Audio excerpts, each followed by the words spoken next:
Welcome to the real world. Cameron and Carson here. We are back. Yes, we just saw Thunderbolts. Just got out of seeing Thunderbolts. That's right. Marvel Studios Thunderbolts. That's right. Asterisk. That's right. We know what the asterisk means. We do, and we're about to tell you. No, it's not. We're not going to tell you. Oh, yet. we're telling you. Or we're gonna full spoilers. I say we got full spoilers because I want to talk about the future of the MCU. Let's first do non-spoilers. Okay. So no spoilers yet. Don't worry. Just general thoughts on the film. Do you recommend this to general audiences? I would definitely recommend this. I think I do too. I think this is a lot of fun. I think that the majority of people are going to appreciate it just kind of as a movie, standalone film, just as an action movie. Yeah, just as like a team up action movie because most people on the team of the Thunderbolts just punch and shoot. They say they don't really have. Right. Some of them have like super soldiers here, and like three of them do. Three of them are super soldiers. One of them. And Ghost has a cool power. Yeah, Ghost is cool. But it's one of those light superhero light. Yeah. Movies. It's more of, like you said, it's more of a fun kind of action thrillery type of it's a big crowd pleaser too. For sure. It's not you know it goes a little dark in some places, but it never goes too dark. You know, it's still got some levity in it. The major takeaway I think from this movie for anyone who's already an MCU fan and has kind of been lukewarm on them lately or is on the fence about seeing this is this managed to dodge a lot of cliches in the MCU that have annoyed us for a while. That's true. It's set up almost like an Avengers movie in the sense that it's a team up of all these different heroes from these different movies. Yeah. But it dodges the cliches of we're going to retell all of the arcs from all these characters. Yes, again. they move the characters forward. They move them forward in new directions. In new directions that we weren't expecting, some of them. Yeah. It also dodges that trope, that Marvel trope of undercutting every emotional beat with a joke. That's right. That does not happen here, which is really, and I was waiting for refreshing. it to happen at certain moments because I was just kind of bracing myself for a gag, and thankfully it doesn't always come. It's come a couple times, but it never it's never overdone though. No, and it never takes away from the emotional scene, and it always feels character appropriate whenever it's done. Exactly, which I think is pretty good. It's a very character-driven film. It is, which I was very pleased by. Like you said, you know, they don't rehash things that come before. They move these characters forward in compelling ways. It's a great story. It's got great themes, important themes. Introduces some cool new characters. Yeah, definitely introduces new characters. Which, we don't want to spoil. There's a massive void in the Marvel cliche era, and it's needle drops. I don't think there was a single pop song in this movie. You're right. Which I think is great. It is. It's a trope that Guardians started because that was the story of Guardians. Right. And it has never stopped since Guardians. And it's never worked. It's never worked since Guardians either. So thankfully it's like, oh, look, there's no pop music and there's no, like, pop culture references left and right. It's just like, these are just these characters. Right. They're kind of scummy assassin type. Yeah, right. These are the B-list characters, which is why I think they felt like we can kind of let loose with this movie a little bit and not follow that Marvel formula that they've been, following for so long. Fine-tuning. It's grown so stale at this point that, Yeah, people don't realize that the reason we love Guardians, the reason that worked so well is because it was so different. It was so different from Avengers or Cap or... going all the way back to Iron Man, that was so different. I mean, the original Iron Man was like a breath of fresh air to the superhero genre. For sure. Which had been going on for several years at that point. So this, I mean, I'm not going to say it's like, it's the new Iron Man, it's the new fresh, refreshing take. No, but it is a not. Return to form in many ways. It's a pivot. It's a step in the right direction. It's a pivot to the right direction. I wouldn't even call it a step in the right direction, but it's definitely, I mean, I would watch this 100 times before I would watch Captain America Brave New World again. That's for sure. Brave New World was a slog, for sure. And it fell into, I think, a lot of the tropes we were just talking about.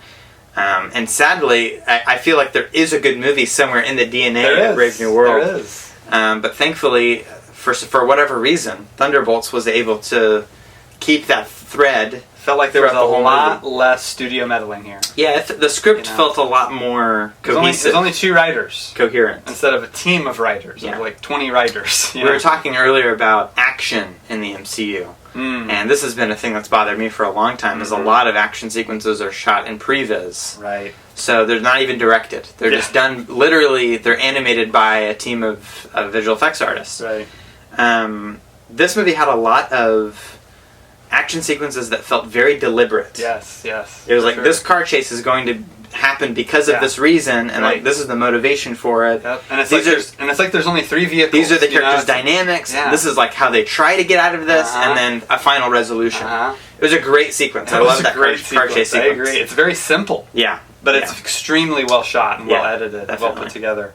Those are my general thoughts. I recommend it. I think I give this movie, I'd probably say 3.5 stars. I'm at 4 right now. I'm at 4 on it. You're at 4? I really think it's a strong film. That's high praise. I honestly really want to go watch it again already. Okay. Jake Schreier directed this. He did a movie I like called Robot and Frank. Have you seen that? I've not seen it, but really I've heard of it, yeah. He's a good director. I'm curious to see what he does next. He did an episode of Skeleton Crew. Oh, okay. Very cool. So Very cool. He's in the Disney pipeline. That's right. So, yeah, so we would definitely recommend it. Go check it out. Let us know your thoughts. Now it's time for spoilers. All right, you've been warned. All right, spoiler Fantastic alert, Four is in it. Fantastic Four show up. Now, they don't actually show up. Their ship shows up. That's the clickbait thing to say. Which was spoiled in the end credits. Yeah, I saw Fantastic Four theme. We're like, they must be in the end credit scene. Anyways, but it's a fun end credit scene. It's long. The thing is that the Thunderbolts are the new Avengers. Yeah, that's the asterisk. That's the big thing. Yeah. It's great. We actually predicted going into the movie. We're like, so Thunderbolts isn't the real title. Yes, right. We thought it was going to be Dark Avengers. At the end, I was sure the title would scratch away and it would say Dark Avengers. But the new Avengers, that was so unexpected and great. I think it's great. Sure, I think it's a great, unexpected way to go. And that post-credit scene sets up this idea that Captain America, Sam Wilson, is creating his own team. Yeah, it gives them all different. It gives them all new costumes. It's all about costumes. These are costumes. You're talking about. I'm talking about the post-credit scene. The new. I'm talking about it too. But what they mentioned in there is that Captain America is setting up his own team. Oh yeah, Sam Wilson has his own Avengers. Yes. He's copywriting the name Avenger, which I think is kind of silly, but. It is silly. They have new costumes, a new look. Bucky's got the red star. They're all ready for Avengers Doomsday next summer. I actually do they all have the A logo on their but it's a little different from the traditional Avengers. Right. But they're all back in the Avengers Tower too. Valentina. That was a little spoilery thing I wanted to talk about was Avengers Tower because we find out Valentine was the one who purchased Avengers Tower. Everyone was speculating: is it Reed Richards? Is it Norman Osborn? Is it like all these people who could Fisk? I thought it was going to be Wilson Fisk. Right. But yeah, it was Fantine, which was pretty interesting. Fantine. Which is pretty interesting. Yeah. So it is still an Avengers Tower. Yeah, well, it's renamed now the Watchtower, though. That's dumb. I'm not calling it the Watchtower. That's the Justice League's HQ. That's the Justice League. That's silly. Headquarters. Which they have to know this stuff, right? I mean, like, these are comic book There were movies, two overt Justice League Superman references. It's true. Two overtly DC things. It's like Sentry. We should talk about Bob. Yeah, we should talk about... We've seen in all the trailers. Yeah. It's like, all these people and Bob. And we're like, who's Bob? Bob is Sentry. He's Sentry, who's one of the most powerful Marvel characters ever. Sure. He's basically their answer to Superman. Yeah, he's an interesting character in this movie. I like the way that they extremely portrayed him because... Character from Superman. He is... he's kind of a double-sided coin. Yeah. Where he is either pure good or pure evil. So he kind of has that, like when he is Sentry and he uses his powers, he's like very powerful. Right. But it unleashes this void. Yes. Which is really cool. Right. And I think the visuals of that were really interesting. In this really movie. compelling visuals. Yeah, definitely. Great display of his power when he's fighting all of them at one time. It was just such a great scene. Yeah, that's definitely going to be a fan favorite scene. I thought it was okay. I mean, it's one of those... It's hard to top the Superman versus Justice League scene in Zack Snyder's Justice League. I get that. But it was really compelling how they did it, I thought. And that was all done in a oneer, made it even better, right, I thought. Right, yeah. It was just one of those kind of CG smooth... It was smooth, though. It was really well done, I thought. Yeah. I thought it was actually looked good. It was fine. It didn't look cartoony. It wasn't my favorite. Or fake. It wasn't my favorite because the other action sequences in this movie, there's an opening... They're super grounded. There's an opening top-down shot of Yelena taking down a hallway of guys. That's so good. We talked about the car chase scene, but anyways... Great. Sentry was really cool. I actually liked his character a lot. Bob. Great backstory. Delving into his psyche through the void was cool. Yeah. It's kind of a trope that we're in a dream or we're in each other's minds, and it's a... But it's fine. It worked. It was for different. The it was different. It was the way they visualized it, I think. Yeah. It made it really work. Sure. And again, getting into these characters and their backstories more, and just making this team feel like a team. Feel like How long is this movie? It's 2 hours. It's 2 hours. It's 2 hours. Yeah, it's 2 hours and 6 minutes. It doesn't feel it. It feels short. It feels very short. It feels so actually. tight, it feels actually almost too tight. Where to a point where like I would prefer that though. Yeah, I agree. Yeah, I agree. Yeah. But I would have liked to have seen more of Ghost. Ghost has nothing to do. Yeah, with but the whole movie. again, we've got her whole backstory in Ant-Man and Wasp. That's true. You know, we've That's seen true. so much of her. I don't feel like we needed as much with her, as much as we needed John Walker. We needed more of him. We needed more Red Guardian. We needed more Yelena. Those are the characters they serviced most. Those three. Definitely. Bucky, even he's really there to just service their story in a way, which I thought was really compelling. Again. This team that they build, I felt like they built a team. Even more than Avengers. Yeah. Really. I mean, Avengers, they're like, they all kind of hate each other and they just kind of have to work together. They're very individualistic. Yeah. But this team, like, again, they're all loners. They're all, doing their own thing, but they really come together. Yeah, that's you want to cheer for them. Yeah, it's an interesting post-credit scene because it is basically like the we always talk about the Thor's hammer scene right. in Age of Ultron. Yeah, sure. It's kind of like that. Yeah, where it's a very casual, like they're all just sitting on the couch right. and in their super talking, suits. And in their suits. But they're talking about the super stuff. And they're just hanging out. Yeah. And Red Guardian comes in, he's wearing a silly costume. right. And he's sponsored by Tide. Bob's reading a book in the corner.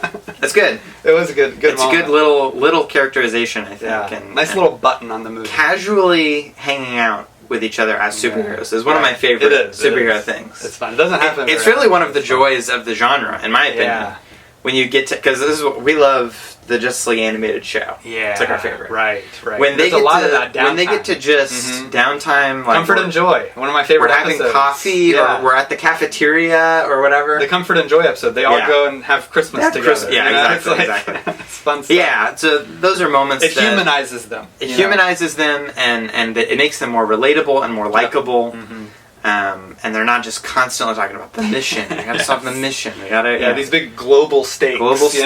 Now let's just have a cup of coffee and talk about how fast have you gone. Like, right. Talking about Flash and stuff. It's interesting. Yeah. I love that stuff, and there was a little bit of that here, which was cool. But I mean, Thunderbolts was interesting. I want to talk a little bit about the implications of this for the future of the MCU. Okay. So we have this big Avengers Doomsday cast announcement. Right. Which the new Avengers are in. We know that now the new Avengers are going to be part of that. Okay. We know that Fantastic Four obviously are in there. The X-Men. Right. My thing, I want to go back and actually look at that cast list because I think we can determine from that cast list who Sam Wilson's Avengers are now. That's very possible. I think we can now figure out who's on his team. Yeah, that would be an interesting thing to look at for sure. Pull that up, but yeah, I mean, we got a Fantastic Four tease at the end of Thunderbolts where their ship kind of shows up in atmosphere, and it's like it's a multi-dimensional ship. It's the same ship we've seen in the trailer. Yeah. So I'm curious if that is tied to their origin, or if that's the end of the movie of Fantastic Four: First Steps. I feel like it's got to be the end for me, but I guess it could be the beginning. Or it looks like the ship from their origin. But why would it have a 4 on it? It wouldn't make sense for it to have a 4 on it yet. I guess. I mean, they could have been celebrities before, celebrity astronauts. Maybe. The Fantastic Four before they get powers. Fantastic Four before they had powers. I don't know. I don't know what I they're feel going like to do. it's got to be the end of their movie. They take off for some. Yeah. Like I don't know if Galactus is going to just annihilate their planet and they have to leave, or if it's something else, or I don't know. But it's going to be interesting to see. Yeah. Let's figure out who the Avengers are on the other side. Sure. On the Sam Wilson's team. Yeah. So we got Chris Hemsworth. Do you think Thor will join up with the new Captain America and be on his Avengers team, possibly? Most likely. I think that Thor at this point is just with his daughter, and they're just road tripping. That's what it seems like to me. So, he's still in space. Space or Asgard or whatever. Definitely, I think we can confirm Ant-Man is going to be with for Sam sure. Wilson. I mean, that's going to be a great dynamic. I love Tic Tac and right. Captain They've America. known each other for a long time. Yeah, I mean, literally, Falcon showed up the first one, the first Ant-Man movie. Yeah, he was the first Avenger he ever met. Yeah, very cool. So, I like those characters. Could we get Namor? Namor is interesting. I would like Namor. I think he's going to be a lone wolf. like him. He's going to be mixed in with Fantastic Four. I would like him to interact with the Fantastic Four. Namor meeting Sue would be really cool. I think we will get Shang-Chi as part of the new event. Yeah, because he's already in his post-credit scene. He's already met them. That's what I wanted to mention. Hulk in that we saw Bruce Banner. We saw Captain Marvel was in that. Wong as well. Yes, exactly. He's kind of tying them together. Right. We have Doctor Strange as well, who's kind of orchestrating a little bit. That would make sense. I wonder if Black Panther Shuri will be a part of the new Avengers, Shuri's an interesting one because I think that she's definitely she's capable enough to be an Avenger. I've just always thought of her as she's the Queen of Wakanda. Right. So she's her own, Namor, like kind of on and on. But definitely the new Falcon, Danny Torres, or Joaquin Torres. Yeah. He has no character, nothing to do. So definitely give him something. Exactly.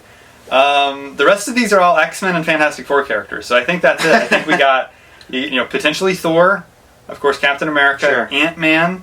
Yeah. Shang-Chi. Right. And potentially Black Panther Namor. Interesting. Could be in there. Yeah, I think that there's definitely going to be characters not on the cast list that are kind of that's true. They could always add a new cast. There's always surprises. So the fact that they told us they're going to have the X-Men and the Fantastic Four and everything in Doomsday is what are the surprises now? You should have just told us the basic characters that are going to be in it. I agree. I don't know. It's just an interesting way they decided to do that. Yeah, I guess they're fearful of it's going to get out and leak anyway, so we might as well reveal it. I guess they do it. Let it leak. Yeah. Let fans speculate. Right. About At least that. then you don't really know for sure. Yeah. So I don't know. It's going to be interesting to see. The Fantastic Four comes out in July. It comes out in just a couple months. Yeah. I mean, these movies have just been right next to each other. Yeah, I don't know why they didn't push it off until later this year. Well, I guess Brave New World should have come out 2 years ago. Brave New World should have come out 2 years ago.